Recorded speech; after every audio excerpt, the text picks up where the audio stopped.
रतनपुर नाम का एक खुशहाल गांव था, जहां के लोग अक्सर खेती किया करते थे और अपने घर का पालन पोषण करते थे।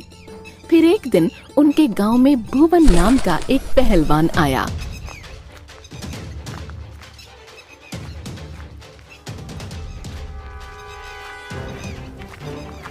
अरे ओ भाई, ये कौन सा गांव है? बड़ा ही सुंदर दिखाई पड़ता है। भाई, इस गांव का नाम रतनपुर है। वैसे आप कौन हो? मैंने आपको पहले यहाँ कभी नहीं देखा। मेरा नाम भुवन है और मैं एक पहलवान हूँ और मैं इस गांव में रहने के लिए आया हूँ। क्या तुम मुझे रहने के लिए कोई घर दिलवा सकते हो? अरे हाँ, क्यों नहीं। हमारे गांव में एक सेठ जी रहते हैं, वो तुमको रहने के लिए किराए पर घर दे सकते हैं। मैं अभी तुमको उनके पास ले चलता हूँ। फिर मनोज उस पहलवान को उस सेठ के घर ले जाता है।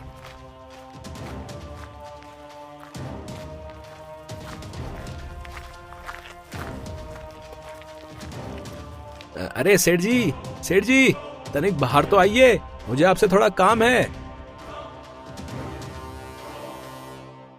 अरे क्या हुआ मनोज, क्यों चिल्ला रहा है? क्या काम है तुझे? और तेरे साथ ये कौन है? सेठ जी, इनका नाम भुवन है और ये एक पहलवान है। इनको रहने के लिए किराए का घर चाहिए। क्या आप इनको रहने के लिए घर दे सकते हैं? अरे हाँ, क्यों नहीं। मेरे पास एक घर खाली पड़ा हुआ है, ये पहलवान जी वहाँ पर रह सकते हैं। अरे सेठ जी, क्या आप मुझे वो घर दिखा सकते हैं ताकि मुझे पता चल सके कि वो घर मेरे रहने लायक है कि नहीं? चलिए पहलवान जी, मैं आपको वो घर दिखा देता हूँ, आपको भी तसल्ली हो जाएगी। फिर वो सेठ उस पहलवान को वो घर दिखाने लगता है।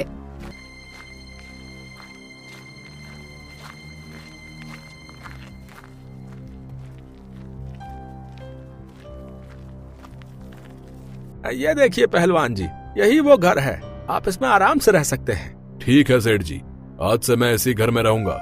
वैसे इस घर का महीने का किराया कितना है? पहलवान जी, आपको इस घर में रहने के लिए महीने के केवल 1000 रुपए देने होंगे। ठीक है, मैं आपको हर महीने इस घर में रहने के लिए 1000 रुपए देने के लिए तैयार हूँ। फिर वो सेठ और मनोज वहाँ से चले जाते हैं और वो पहलवान उस घर में रहने लगता है।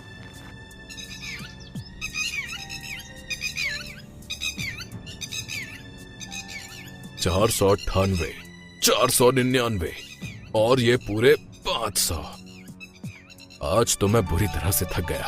अब तो मुझे बहुत तेज भूख लगी है, लेकिन मेरे पास खाने के लिए पैसे भी तो नहीं हैं। अब मैं क्या करूं? फिर वो पहलवान कुछ देर सोचता है। पैसे नहीं है तो क्या हुआ, मेरे पास ताकत तो है। मैं किसी को भी डरा कर उनसे कुछ भी ले सकता हूँ।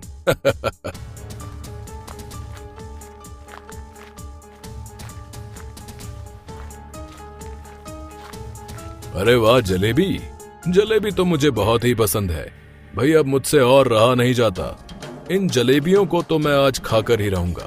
फिर वो पहलवान उस जलेबी वाले के पास जाता है और उससे कहता है, अरे ओ भाई, तुम्हारी जलेबी में से तो बहुत ही अच्छी खुशबू आ रही है, जरा मुझे एक प्लेट जलेबियाँ तो देना। जी भाई, आप 2 मिनट रुकिए, अभी आपको गर्मा गर्म जलेबियाँ खिलाता हूँ।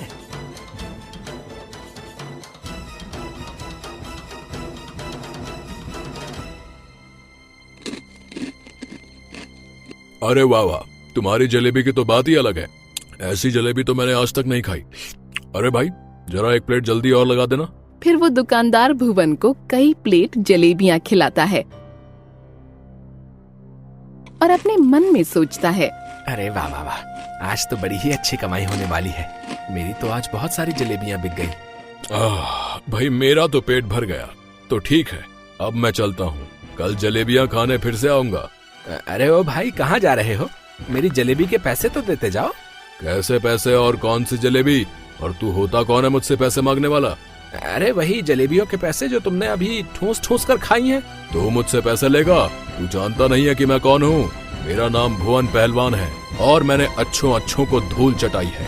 अरे तुम कोई भी हो, मुझे इससे क्या? मुझे तो सिर्फ अपने पैसों से मतलब है। तुम मुझे मेरे पैसे दे दो भाई, तभी मैं तुम्हें यहाँ से जाने दूंगा। अब तू मुझे रोकेगा? रुक, तुझे अभी बताता हूँ। फिर वो पहलवान उस दुकानदार को पटक पटक कर मारता है। अरे पहलवान जी, मुझे छोड़ दो, मुझसे गलती हो गई। अरे कोई बचाओ। अरे पहलवान जी, मुझे नहीं चाहिए मेरे पैसे, बस मुझे छोड़ दो। अब आया ना ऊंट पहाड़ के नीचे। अब से मैं रोज तेरी दुकान पर जलेबी खाने आऊंगा। अगर तूने मुझसे पैसे लिए तो तेरी खैर नहीं। इतना कहकर वो पहलवान वहाँ से चला जाता है।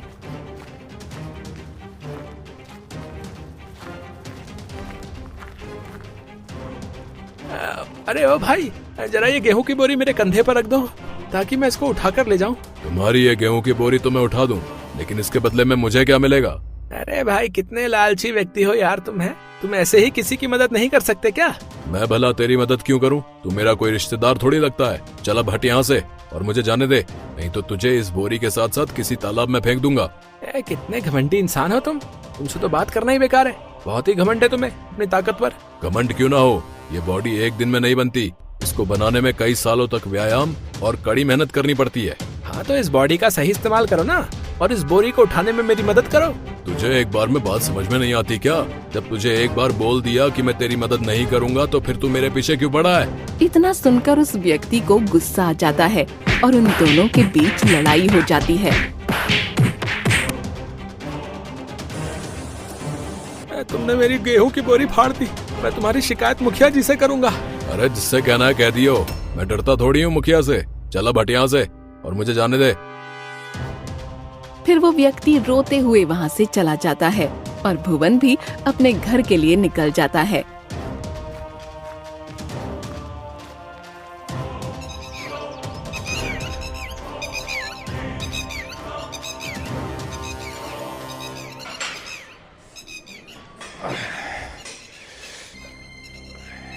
अबे ओए, कहाँ जा रहा है इधर आ? जी पहलवान जी, आपने बुलाया, कहिए क्या बात है? क्यों बे, क्या है तेरे इस झोले में?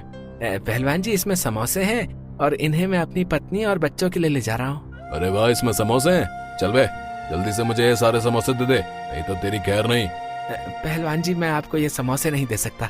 अगर मैंने आपको ये समोसे दे दिए तो मेरी पत्नी मेरा मार मार कर भरता बना देगी। और अगर तूने मुझे ये समोसे नहीं दिए तो मैं तेरा मार मार कर समोसा बना दूंगा। अब फैसला तेरे हाथ में है कि तुझे तेरी पत्नी से मार खानी है या फिर मुझसे। मेरी पत्नी की मार तो मैं सहन कर लूंगा, लेकिन अगर इस पहलवान ने मुझे मार दिया तो मैं सीधा स्वर्ग पहुंच जाऊंगा। क्यों बे, किस सोच में पड़ गया? समोसे देता है कि मैं अभी तेरी आरती उतार दूं? अरे नहीं पहलवान जी, मैं समोसे देने के लिए तैयार हूँ, ये लीजिए समोसे। फिर वो व्यक्ति उस पहलवान को समोसे देकर वहाँ से चला जाता है। अरे वाह वाह, आज तो मजा ही आ गया। लूट कर खाने में जो मजा है वो खरीद कर खाने में कहाँ।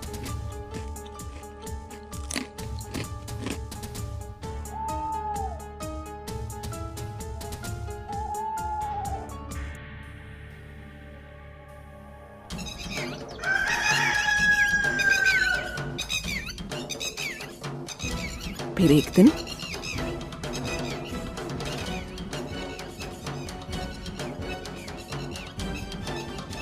पहलवान जी, आज पूरे 1 महीने हो चुके हैं, मुझे मेरे घर का किराया दे दीजिए। तेरी हिम्मत कैसे हुई मुझसे घर का किराया मांगने की बे? अब से ये घर मेरा है और अब से तू इस घर में कदम मत रख दियो, नहीं तो अंजाम बहुत बुरा होगा, समझा? अरे वाह, मेरी बिल्ली मुझी से मैं आऊँ? अबे ओए पहलवान, शायद तू भूल गया है कि ये घर मेरा है और मैं तुझे कभी भी धक्के मार कर निकाल सकता हूँ। ये सुनकर पहलवान को बहुत गुस्सा आता है और वो उस सेठ की पिटाई करने लगता है। अरे कोई बचाओ, अरे पहलवान जी मुझे छोड़ दो, मुझसे बहुत बड़ी गलती हो गई, अरे कोई बचाओ। भाग गया साला, नहीं तो आज इसकी दोनों टांगे तोड़ देता। अरे क्या हुआ सेठ जी, आप इतने भाग क्यों रहे और आपके ये सारे कपड़े फट कैसे गए? आप तुझे क्या बताऊं मनोज, अगर मैं उस पहलवान के घर से नहीं भागता तो वो आज मेरी मार मार कर खाल उधेड़ देता। लेकिन सेठ जी, उस पहलवान ने आपको क्यों मारा? आखिर आपकी उससे दुश्मनी क्या थी? फिर उस सेठ ने मनोज और उन व्यक्तियों को सारी बात बताई। बहुत हो गया उस पहलवान का, मैं उसकी शिकायत मुखिया जी से करनी होगी और उसको इस गांव से बाहर निकालना होगा। फिर सब लोग उस पहलवान की शिकायत लेकर मुखिया के घर पहुंच जाते हैं।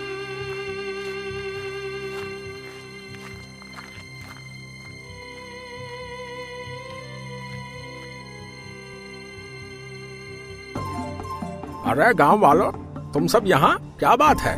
मुखिया जी, उस पहलवान ने हमारा जीना आराम करके रखा है, आप उसका कुछ करते क्यों नहीं हो? मुखिया जी, आप उस पहलवान के घर जाइए और उसको जाकर सबक सिखाइए। अरे ये तुम क्या कह रहे हो भाई? अगर मैं उस पहलवान के घर गया तो वो मुझे पटक पटक कर मारेगा। ना बाबा ना, मुझे उसके हाथों नहीं पिटना भाई। तो फिर हम क्या करें मुखिया जी? अगर हमने उसका कुछ नहीं किया तो वो ऐसे ही रोज गांव के लोगों को पीटता रहेगा और हम उसका कुछ नहीं बिगाड़ पाएंगे।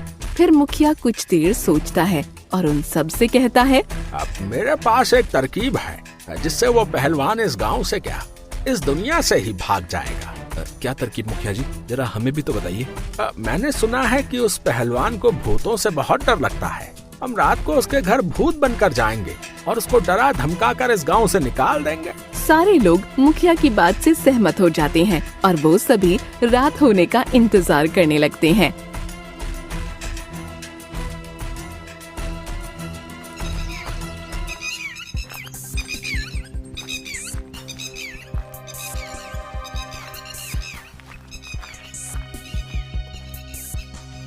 क्यों बे मनोज, कहाँ जा रहा है? इधर आ। जी पहलवान जी, आपने बुलाया, कहिए क्या बात है। मैंने तुझसे कितनी बार कहा है कि यहाँ से जाओ तब मुझे प्रणाम करके जाया करो, लेकिन तेरी समझ में बात कहाँ आती है। अरे मुझे माफ कर दीजिए पहलवान जी, मुझसे गलती हो गई। अब से मैं रोज आपको प्रणाम करके जाया करूंगा। ठीक है, लेकिन तेरे हाथ में ये डिब्बा कैसा? आखिर क्या है इस डब्बे में? पहलवान जी, इस डब्बे में बहुत सारे रसगुल्ले हैं। क्या आपको भी रसगुल्ले खाने? अरे वाह, रसगुल्ले! रसगुल्ले तो मुझे बहुत ही पसंद है। अब जल्दी से ये डब्बा मुझे दे दे, मुझसे अब और नहीं रहा जाता। अरे हाँ हाँ पहलवान जी, क्यों नहीं क्यों नहीं। आप पेट भर के रसगुल्ले खाइए, अगर और चाहिए हो तो बता देना। हाँ। जैसे ही वो पहलवान उस डिब्बे को खोलता है, उस डिब्बे में रसगुल्ले की जगह बहुत सारे केकड़े होते हैं। अरे कोई बचाओ, मम्मी काट लिया। अरे बहुत तेज काट लिया रे, अरे कोई बचाओ। अब आया ना मजा, अभी तो इसको इस गांव से भगाना बाकी है। मनोज, मैं तुझे छोड़ूंगा नहीं, रुक, तुझे अभी बताता हूँ। अरे भाग ले यहाँ से मनोज, नहीं तो ये पहलवान आज तुझे छोड़ेगा नहीं। इतना कहकर मनोज वहाँ से भाग जाता है। इस मनोज के बच्चे को मैं छोड़ूंगा नहीं। इसने मुझे केकड़ों से कटवाया और मैं इसको कुत्तों से कटवाऊंगा।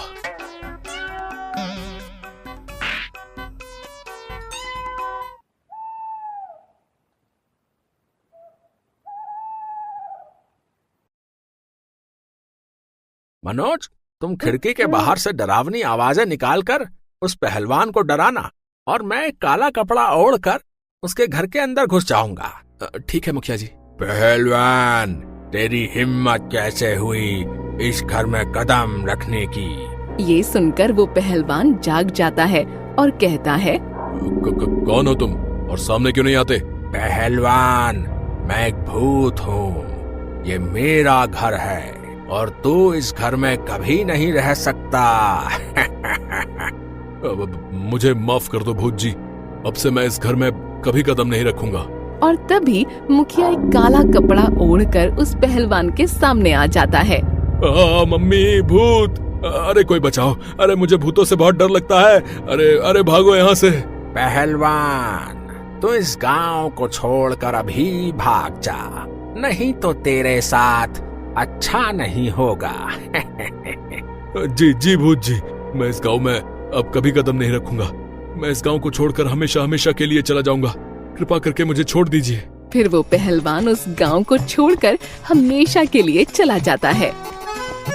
अरे मुखिया जी, अब वो पहलवान इस गांव में कभी भी भूल कर कदम नहीं रखेगा। उस पहलवान की भूत के डर से पैंट गीली हो गई थी।